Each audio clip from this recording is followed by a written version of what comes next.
ابدا اكلمك يا غالي على سي بي اس اكشن. ده اطول واهم اكشن للانهيليشن. يعني ايه اهم؟ يعني شغلهم على سي اس مش مهم، ولا شغلهم على الريسبيريشن مش مهم، ولا على الاذر سيستم مش مهم؟ لا طبعا كله مهم.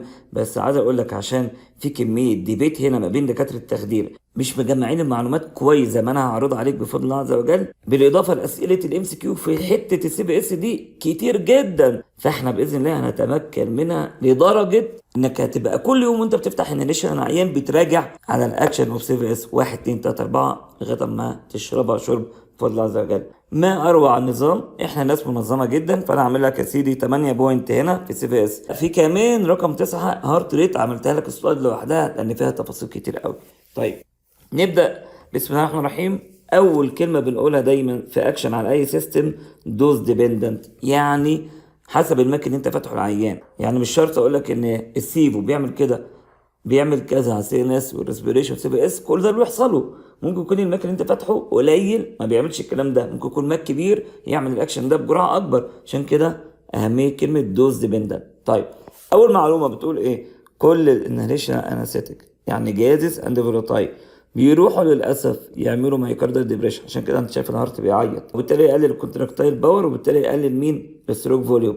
هنا لازم تقول لي مين اكسبت النيترس، لان انا لسه مكلمك على النيترس في سلايد لوحده رقم 20 كان بيعمل اندايركت سمباثيك سيميليشن في زود الستروك فوليوم. حلو.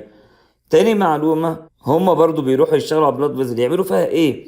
بريفرال فازو دايليتيشن. بما ان انت عملت فازو دايليتيشن انا معتمد انك معايا في الفسيولوجي، ذاكرت السي في اس فسيولوجي، وبالتالي انت وحوش الفسيولوجي اوف سي في اس. الاساس عندك قوي جدا، وقفتك جنب عينك مختلفه، البرزنتيشن بتاعك في امتحانك قدام جمله ام سي كيو قدام اكزامنر في اورال اكزام، انت وحش الوحوش بفضل الله. فاحنا حطينا الاساس بتاع الكلام ده، فمش هرجع اشرحه تاني. في الفارما لما بعمل فازو دايليتيشن بتقلل التون بتاع البلاد فيزل، بتنقص الاس في ار سيستميك فاسكولار ريزيستنس. تقول برضو نفس الجمله اللي باللون البيربل ده اكسبت النيترس، لما كان بيعمل سمباثيك سيميليشن كان بيعمل فازو كونستريكشن ويزود الاس في ار. حلو قوي. عارف لو انا كنت قلت لك هنا كلمه فولوتايل كنتش محتاج اقول لك اكسبت، لكن انا قايل لك انهيليشن ايجنت فانا جامعهم مع النيترس، فكان لازم اجي في الاخر اقول لك اكسبت. الجمله رقم 1 احنا قللنا الستروك فوليوم، الجمله رقم 2 قللنا الاس في ار. طب ما تيجي نبص بقى على الضغط بيعملوا ايه. فكاتب لك المين ارتيريال بلاد بريشر از جنرال هيقل باي ديفرنت ويز، ديفرنت ميكانيزم. يعني الهلوسان بيقلل الضغط بطريقه مختلفه عن الايزو واخواته، وهنعرف الكلام ده لما اجي عند السلايد بتاع الهارت ريت. بس حتى الان من المعلومتين اللي انت خدتهم 1 و2، حط المعادله بتاع الارتيريال بلاد بريشر كده هتقول لي يساوي الهارت ريت في الاستروك فوليوم في الاس في ار. حتى الان انا قلت لك ان كلهم ما عدا النيترس بينقصوا الاستروك فوليوم وبينقصوا الاس في ار، فعندك تو فاكتور من الثلاثه اللي بيعتمد عليهم في معادله المين ارتيريال بلاد بريشر دي نقصوا. ماذا يحدث في هذا الارتيريال بلاد بريشر؟ هينقص. طب ليه يا دكتور واحنا متعودين منك على الدقه اللي ده هنا ماينس 1 وماينس 1 ليه ما عملتش انا الاي بي بي ماينس 2؟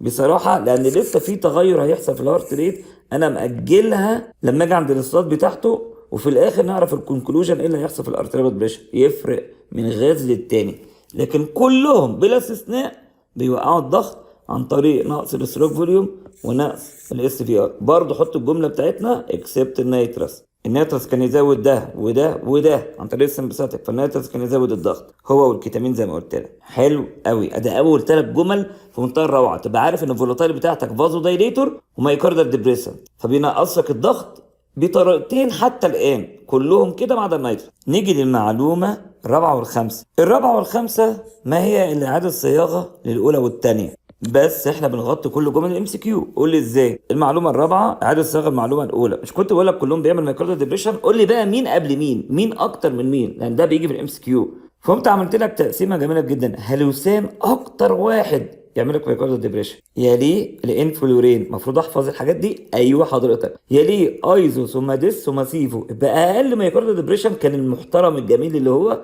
سيفو. سيفو في حاله. يبقى لو قدامك سيفو وايزو وهلوسان وديسفلورين تستخدم مين؟ لعيان كاردياك سيفو طبعا. حلو. المعلومه الخامسه تفصيل للمعلومه الثانيه الفازو دايليتيشن. قول لي ترتيبهم من حيث قوه الفازو دايليتيشن. بص عملت لك حركه حلوه قوي لو خدت بالك فوق ان الايزو يليه الديسفلورين يليه السيفو في موضوع الميوكاردال ديبريشن. هبدا لك بالثلاثه دول بنفس الترتيب في موضوع الفازو دايليتيشن. الايزو اكتر واحد يعمل بريفرال فازو دايليتيشن، يليه الديس يليه السيفو، عشان كده انا عامل لك اندرلاين باللون الازرق لهم هم الثلاثه وحاططهم لك في نفس المكان عشان عينك تلقط اللي انا عايز اقوله لك. صياغه منظمه للبي دي اف، مش اي حشو وخلاص زي اللي احنا بنشوفه في كتابنا سواء تكست بوك او كتب صغيره. يليهم الهالوسان والانفلورين اللي هم كانوا اول اتنين في موضوع مايوكاردال ديبريشن، حطيت لك نفس اللون اهو. بقى موضوع سهل جدا. يبقى بيجي لك الام اس كيو من اكتر فازو دايريتور الايزو. طب السيفو فين؟ مودريت فازو دايريتيشن. ماشي محترم ابن حلال. خلصنا اول 5 نقط، نيجي بقى للستة والسبعة والثامنة. نقطة الاريزميا، وهنا بدأت ارتبهم لك تاني زي ما كنا بنرتبهم كل مرة. هالوسان ايزو سيفو ان ديسفلورين. ايزو سيفو ان ديسفلورين وعيلة الايثرز مالهمش اي اريزموجينيك اكشن. مين اللي كان له اريزميا؟ هو عمنا الهالوسان. وادي نقطة وحشة تانية تضاف ليه. ذا موست مايوكاردال ديبريسنت، وكمان يروح يعمل اريزميا لانه هو بيزود المايوكاردم سنسيتيفيتي للكاتوكولامين. يعني حتى لو في كميه صغيره من الكاتوكولامين رايحين على المايوكاردم هيبدا يخلي الهارت يشتغل ويستجيب لهم اكتر واكتر. ده معنى كلمه زود سنسيتيفيتي. نيجي على الكورونري بلاد فلو. العيله المحترمه اللي هي عيله الايثرز من اول الايزو للاخر يزودوا الكورونري بلاد فلو. حلو، يعني حلوين في حاله الاسكيميا، لان انا اكيد عايز ازود الكورونري بلاد فلو في اسكيميك هارت. اكتر واحد كان الايزو. طب محتاج تحفظها؟ لا. ليه؟ مش لسه قايل لك ان هو اكتر واحد بيعمل فازو دايليتيشن ان جنرال، فهيبقى اكتر واحد يعمل كورونري فازو دايليتيشن فيزود لك الكورونري بلاد فلو. صح ولا لا؟ صح جدا. شفت 3 بلس في حين ان اخواته 1 بلس. لكن الحكايه اللي عملها دي في نورمال بيشنت تبقى زي الفل، لكن في اسكيميك بيشنت قالوا ممكن تعمل ظاهره اسمها كورونري ستيل فينومينا. هشرحها لك السلايد الجاي. بس مبدئيا الظاهره دي فاكس. يعني ايه فاكس؟ ثيوريتيكال مش كلينيكال قوي. طيب يبقى الحمد لله بقى مين؟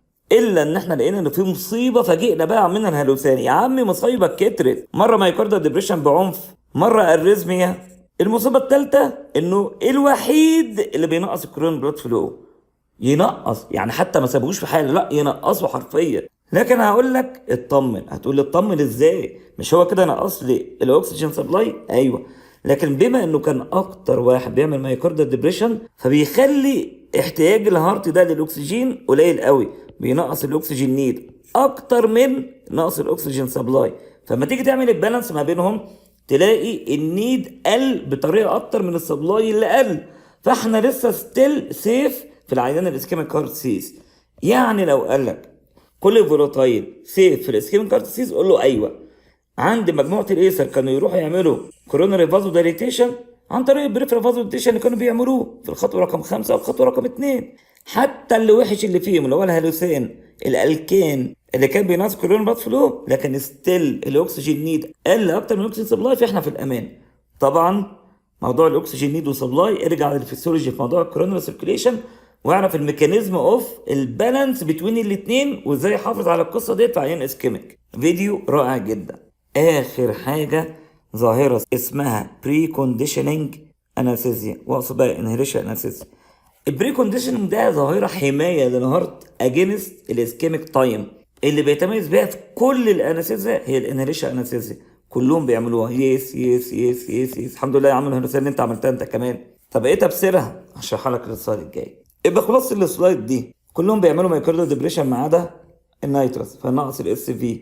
كلهم بيعملوا فازو دايليتيشن فنقص الاس في ار ما عدا النيترس. يبقى الضغط قل بطريقتين، ان احنا نقصنا الاس في والاس في ار. ترتيب المايوكاردال ديبريشن اهو، ترتيب الفازو دايليتيشن اهو. لا تنسى اقوى فازو دايليتيشن الايزو. لكن اسمع اللي جاي دي ام سي كيو، اقوى سيريبرال فازو دايليتيشن الهالوسان. النقطه دي شائعه جدا في الام سي كيو. تاني، ذا موست بريفرال فازو دايليتور في الانهريشنال الايزو، ذا موست بوتنت سيريبرال فازو دايليتور الهالوسان. اكتر واحد بيزود الاي سي تي الهالوسان. اكتر واحد بيزود الكورونري بلاد فلو الايزو. الاريزما ما بتتعملش الا مع الهالوسان، الباقي لا. كورونري بلاد فلو كلهم بيزودوه خاصه الايزو 3 بلس، الهالوسان ينقصوا. بري كونديشننج كلهم يعملوها حمايه للهارت. هنا وهنا فقط يصنع وحوش التخدير. اجي بقى في السلايد 22 قبل ما ادخل على الايتم التاسع اللي هو اسمه هارت ريت، اللي هو فيه تفاصيل ممتعه جدا، كان لازم اقول لك يعني ايه بري كونديشننج الايتم الثامن اللي انا ختمت بيه السلايد اللي فاتت، واقول لك يعني ايه كورونري ستيل فينومينا اللي هي خاصه بالايزو في حاله الاسكيميك هارت. البري كونديشننج هو ان انا بجهز الهارت لحدث ما هيحصل كمان شويه. الحدث ده هو الكونديشن، فانت بتعمل حاجه قبل ما تدخل في الكونديشن، ومن هنا جه الاسم بري كونديشننج. ايه بقى الحدث ده؟ الهارت دلوقتي هيتعرض لاسكيميك انجر. ايه ده؟ انا عارف ان الهارت هيتعرض لاسكيميك انجر. ايوه، زي واحد داخل يعمل كابج، عندي وقت معين هعمل كاردياك اسكيميا انتندد، انت اللي بتعملها بنفسك. طب مايوكاردم كده هيسفر، فعشان كده ايه رايك لما اروح اجهز المايوكاردم للقصه دي از ا بروتكشن؟ هجهزه ازاي؟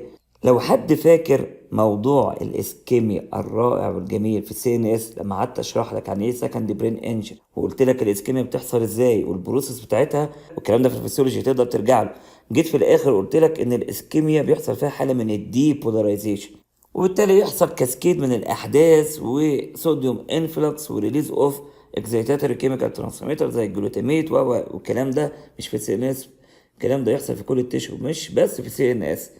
فايه رايك لو رحت قللت الاسكيميا والديبولاريزيشن قبل ما تحصل الاسكيميا؟ هتقولوا كلام جميل. ايه رايك لما اروح اعمل في الكاردياك سيلز هايبر بولاريزيشن؟ تقول لي كلام جميل. اعملها ازاي؟ قلت لك لها طرق كتير وانا بكلمك في الجنرال فارماكولوجي، وبرضه في الفسيولوجي قلت لك يا اما تدخل لي نيجاتيف او طلع لي بوزيتيف. من اشهر بوزيتيف جوه البوتاسيوم، خلاص يا سيدي طلعه ازاي؟ افتح الانر جيت بتاع البوتاسيوم شانل، تلاقي نفسك طلعت عامل بوتاسيوم، تعمل هايبر بولاريزيشن، وكأن دي تجهيز وتقليل من مخاطر الاسكيما للهارت هيتعرض لها، وانا عارف انه هيتعرض لها. يعني ايه بقى كوروناري ستيل فينومينا؟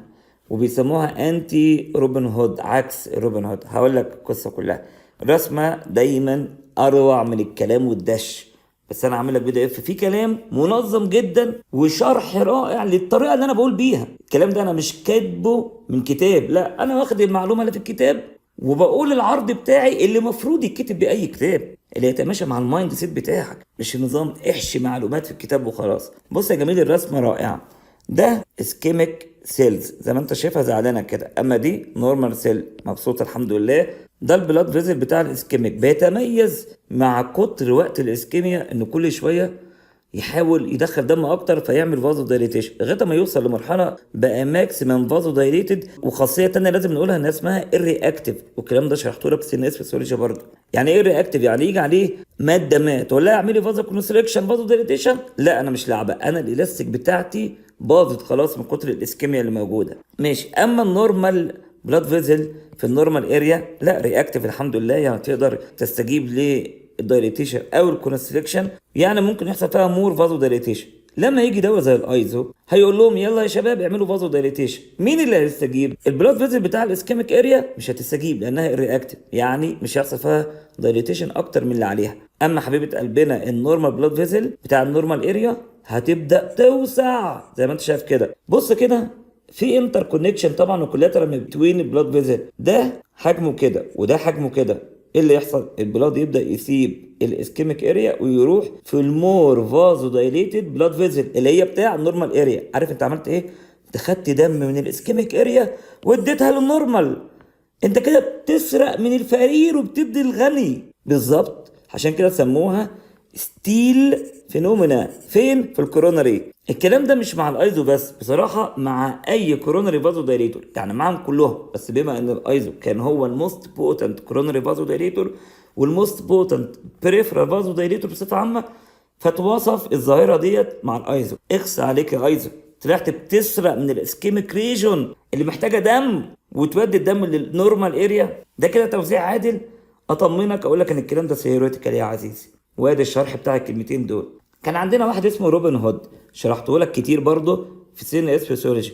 ده بقى بيحصل مع الفازو كونستريكشن. عارف العكس يحصل مع الفازو كونستريكشن. لو انت عملت فازو كونستريكشن هنا بدواء مثلا زي السايوبنتان في البرين بقى مش في الكوروناري، يبدا الدم يتحرك من هنا اللي هو النورمال اريا للاسكيميك اريا. الله عليك، انت كده بتدي دم للاسكيميك اريا. يسموها ساعتها روبن هود او انتي ستيل. روبن هود ده يا سيدي كان واحد له روايات كتير واتعمل عليه افلام كتير. الروايه الاصح يعني كان واحد من النبلاء وقرر ان هو ياخد فلوس الاغنياء ويديها للفقراء، مش عايز اقول يسرقها يعني، بنجمل الحقيقه. ادي يا سيدي قصه القرآن والسير في الامانه. تلخيص للتكست بوكس كتير اتقدمت له بوصفة سحرية على طبق من ذهب ساعدته ينجز.